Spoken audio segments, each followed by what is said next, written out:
alam po natin na talagang ang dahilan po, no, ng pag-absuelto ng PIDEA dati kay Michael Yang at Alan Lim, dahil po in-appoint nga po ni Presidente si Wilkins Villanueva bilang Director General ng PIDEA. Yun ang dahilan. At kailangan magsabi ng totoo si Director General Wilkins na talagang, katulad nga ng sinabi po natin kanina, mas magaling pang mag-imbestiga ang Quadcom kaysa sa PIDEA. Tapos nagtanong po siya sa iba't ibang ahensya. Sinasabi nila na walang lumabas na ebidensya. Talagang aminin na po natin. Kaya po ninyo inabsuelto si Michael at si Alan Lim dahil may utang ng loob po kayo kay Presidente. Dahil in-appoint niya po kayong PIDEA. Wala po, Mr. Chair. No.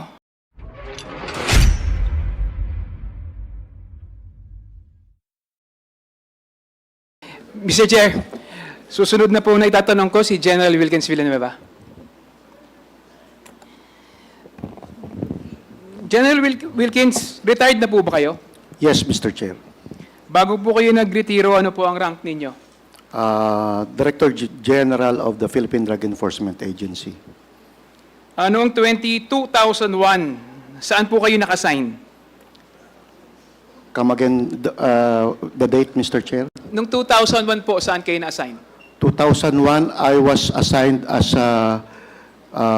OIC of the PNP Narcotics Group sa Region 11. At the same time, Southern Mindanao,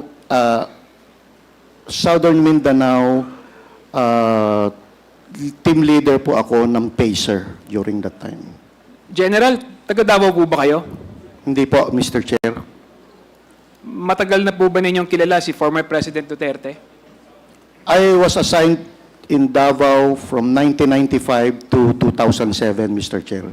Kaya so nga, definitely may acquaintance at nakatrabaho ko na rin po si former President Duterte. so kilala niyo po siya? Officially, sa pagtatrabaho, yes, Mr. Chair. Malapit po ba kayo sa kanya? Law enforcers kasi, Mr. Chair, malapit talaga sa kanya, Mr. Chair. Noong 2001 ay nasa Davao po kayo, malamang alam niyo po yung nangyari may alam po kayo sa Davao Death Squad. Come again, Mr. Chair. Noong 2001 po, na-assign kayo sa Davao, malamang po may alam kayo sa Davao Death Squad. Wala po akong alam sa Davao Death Squad, Mr. Chair, kasi hindi naman po ako naging chief of police ng kahit saang station ng Davao. I was assigned, pareho kami ni Colonel Asierto, as a special unit lahat lang napuntahan ko, Mr. Chair. So hindi po kayo naka-assign sa Davao?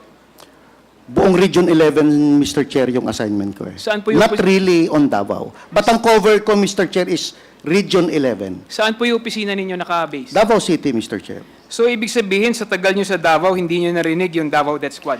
May mga balita, Mr. Chair, na may Davao Death Squad. Ano po ang masasabi nyo tungkol dito? Kasi, Mr. Chair, kung araw-araw na balita, tapos hindi mo naman ma-identify, you will just accept it as it is. Na meron death squad, but you don't know who they are. General Villanueva, kilala niyo po ba si Arturo Las Cañas? Hindi po, Mr. Chair. Hindi po kayo magkakilala? Hindi ko kilala kahit, hindi ko man lang nakita ang mukha niyan, Mr. Chair, for my almost 12 years. Okay po. Sir, naging head po kayo ng PIDEA, tama po ba? Opo, Mr. Chair. Masasabi po ba natin na ang PIDEA is mahalagang component yan ng war on drugs ng ating Pangulong Duterte noong panahon niya? Yes, Mr. Chair. Ibig sabihin po, pinagkakatiwalaan niya po kayo? Yes, Mr. Chair, but I just want to explain, 2020 po ako nag-Director General ng PIDEA. Tama po, pero siyempre, pinagkakatiwalaan niya po kayo, kaya niya kayo in-appoint doon. Yes, Mr. Chair. Ibig sabihin po, sa pagtitiwala na yon, kilala niya po kayo. Yes, Mr. Chair. At kilala niyo rin po siya. Yes, Mr. Chair. Meron po ba kayong personal na relasyon? Wala po, Mr. Chair. Ang relasyon po namin, pag droga, akin. Walang pakialam kahit kay Nino. Kahit polis, walang pakialam. Pag droga, PIDEA. Masasabi niyo po ba na ang war on drugs si Presidente Duterte ay isang naging success? Mr. Chair, except for those EJ case, as far as barangay drug clearing is concerned, talagang malaki ang diferensya ng war on drugs. Alam niyo po sa artikulo, merong artikulong nilabas na sinabi niyo doon yung inyong mga accomplishment. Merong 406 elected officials, 127 members of the uniformed services, at kung ano-ano pa. Pero hindi niyo nabanggit doon sa report ninyo kung ilan yung namatay doon sa war on drugs. Mr. Meron po ba kayong tali ng panahon na yon ng PIDEA? Mr. Chair, during that time kasi, Mr. Chair, PNP po ang nagbibigay niyan eh. Kasi sa PIDEA, kung ano lang yung operation namin, yun lang pwede namin ibigay. But I cannot say anything dun sa namamatay nang hindi ko wala naman kaming knowledge. For example, yung mga death under investigation sa police po yan, Mr. Chair. Eh. Hindi ba kayo kasama doon? Hindi ba Hindi kayo po kami ini-inform ng kasama ano? doon. Hindi. Hindi ba kayo ini-inform ng opisina ninyo ng PNP? Kahit- Or wala ba kayong joint operation? Kahit nga DOJ, Mr. Chair, hindi makakuha halos ng data from the PNP during that time. So wala kayong joint operation? Meron kami joint operation, Mr. Chair. And some of them resulted to death of those suspect. But, Mr. Chair, we also share death sa aming mga kasama. Pero kanina sinabi mo na pagdating sa drugs sa Jew eh. Eh ba't ngayon sinasabi mo hindi kumukonekta sa UNPNP? Pero sinabi mo kanina, sabi ni Pangulong Duterte, pag drugs akin, sabi mo eh. Yes, Mr. Chair. Oh, bakit ngayon itinatanggi mo na sinasabi mo, tinuturo mo PNP? Eh, sila yung may information about death sa yung death under investigation, Mr. Chair. Eh. But it is about drugs. We cannot say if it's immediately about drugs or not because they are still under investigation. Okay. Ito po bang si Colonel Acerto, kilala niyo po ba siya? Kilala ko po yan, Mr. Chair. Kasama Paano ko po kayo talaga. nagkakilala? Kasama ko po dati pa yan, nung nasa academy pa kami, pareho po kami shooter nung kadete pa kami. And then, nung nag-NARCOM ako, nag-PIDEA ako, nasa EDSOT po siya, magkasama rin po kami halos. Aware po ba kayo tungkol sa intel report na ginawa niya tungkol kay Michael Yang, Alan Lim, Johnson Chua at si Alan C? Aware po ba kayo dun sa report na ginawa niya tungkol sa Shabu Lab raid sa Davao? Mr. Chair, yung Shabu Lab raid sa Davao, akin yun, Mr. Chair. Isinama ko lang siya dahil gusto naming mag-collaborate ang PNP at PIDEA during that time. Pero initially, meron siyang information na merong personality na gumagamit ng certain cellphone na traced sa Davao. But yung laboratory, wala pa po siyang idea about that. Kami po ang unang nakapunta sa Arlene apartment at ma-identify lahat ng personalities na naandun. Hanggang siya tinuro po kami for 2 months na ituro kami sa Dumoy clandestine laboratory, Mr. Chair. So, Pero yun po- kasama na sila during the surveillance operation. So inaamin po ninyo na yung operation na yun ay sa PIDEA? Joint operation yun, Mr. Chair. So nakarating po ba yung report nito kay sa dating Pangulo na Duterte? Naibigay niyo po ba yung report sa kanya regarding dito? Regarding kanino po, Mr. Chair? Doon Na sa pangalan? ano nyo, operation ninyo? Yeah, operation before the actual actual clandestine laboratory operation, kinausap po natin ang aming si Mayor Duterte. Hindi po ba kasama si Michael Yang doon sa binanggit niyang sangkot sa droga noong 2024 ni Acerto? Balik tayo sa Mr. Chair. Noong 2004, wala pong Michael Yang doon, Mr. Chair. Ngayon, yung 2024, hindi ko na po alam yung kasi wala akong information, Mr. Chair. Yung Michael Yang na nasa 2020 na kinlear ninyo, ito po ba yung Michael Yang na inappoint ni Presidente Duterte na economic advisor niya? Yes, Mr. Chair. Ito rin ba yung businessman na taga Davao na malapit kay Pangulong Duterte? Yes, Mr. Chair. Tama po ba yung rinig ko kanina na ikinlear nyo si Michael Yang at sinabi niyong wala siyang kinalaman sa droga?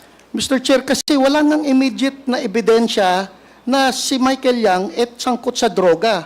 Ang information lang ni Colonel Acerto is yung information coming from informant na hindi pa, ang tawag sa amin noon, Mr. Chair, is raw information that needs validation.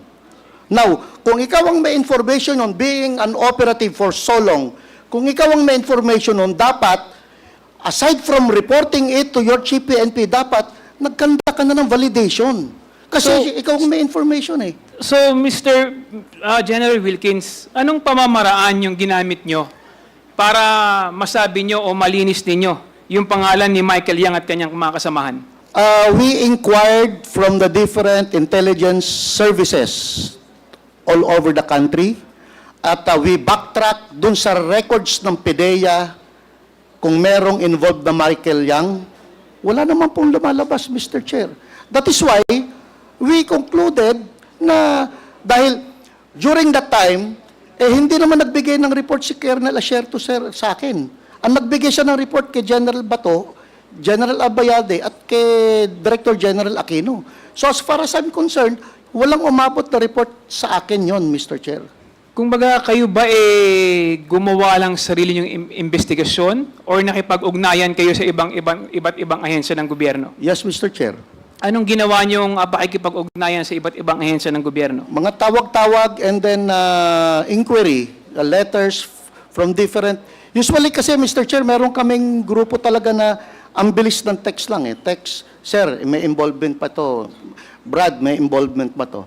Madali naman ang pasok ng mga information. Kanino kayo nakipag-ugnayan? Anong ahensya? Lahat, Mr. Chair. ISAF, NICA, PIDEG, sa PIDEG.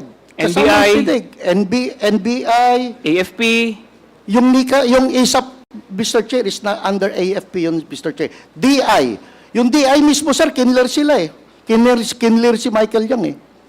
There was a memorandum clearing Michael Yang ng Directorate for Intelligence ng Philippine National Police. sa ngayon po, sa nakita nyo o narinig ninyo na ginagawang investigasyon ngayon ng Quadcom, nakita nyo po na may mga lumabas na ebidensya. Ano po ang masasabi nyo tungkol dito? Then- Di parang mas magaling pa mag-imbestiga ang Quadcom kaysa sa PIDEA. Yes, Mr. Chair. Yes, Mr. Chair, inamin niyo po, mas magaling No, mag-imbestiga ang Quadcom kaysa No, sa... Sandali lang po, mas magaling po mag-imbestiga ang Quadcom kaysa sa opisina niyo sa PIDEA. No, Mr. Chair. Kailan lumabas si Michael Yang?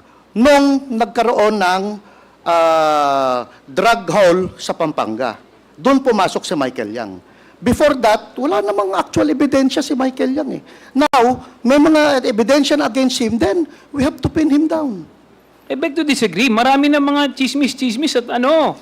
At na tayong mga naririnig na involved si Michael Yang alalim sa drugs. Mr. Chair, we cannot act on mere chismis kasi hearsay yun, Mr. Chair. Pero hindi ba kaya nyo inabsuelto si Michael Yang at saka si Alan Lim dahil malapit siya sa dating Pangulo na nag-appoint sa inyo bilang ano? Bilang, sandali lang. Bilang ano? PIDEA Chief? No, Mr. Chair. Hindi ko isasakripisyo ang pangalan ko ng buong karir ko na Wilkins dahil may 3 apo akong anak na Wilkins. Ayoko pong ma-damage ang pangalan ng Wilkins dahil dala-dala po ng anak ko yan. Hindi ko kinlir si Michael Yang dahil may utang na loob ako presidente. Kinlir ko si Michael Yang because I have personal knowledge na walang ebidensya against Michael Yang. So paano ko siya isasangkot kung wala ko ebidensya? It will never stand in court, Mr. Chair. Paano nga po magkakaroon ng mag-i-stand in court? Hindi nga po kayo nagsagawa ng ebidensya na maayos. Kung nagsagawa po kayo ng ebidensya na maayos, lalabas po yung pangalan niyan. Talagang aminin na po natin. Kaya po ninyo inabsuelto si Michael at si Alan Lim dahil may utang ng loob po kayo kay Presidente dahil in-appoint niya po kayong PIDEA. Wala po, Mr. Chair. No, I beg to disagree. Sinungaling Chair, po kayo. ang dapat Sandali lang po, antayin niyo pong i-recognize kayo bago niyo po kayo magsalita. Mr. Chair, alam po natin na talagang ang dahilan po ng pag-absuelto ng PIDEA dati kay Michael Yang at Alan Lim dahil po in-appoint nga po ni Presidente si Wilkins Villanueva bilang Director General ng PIDEA. Yun ang dahilan. At kailangan magsabi ng totoo.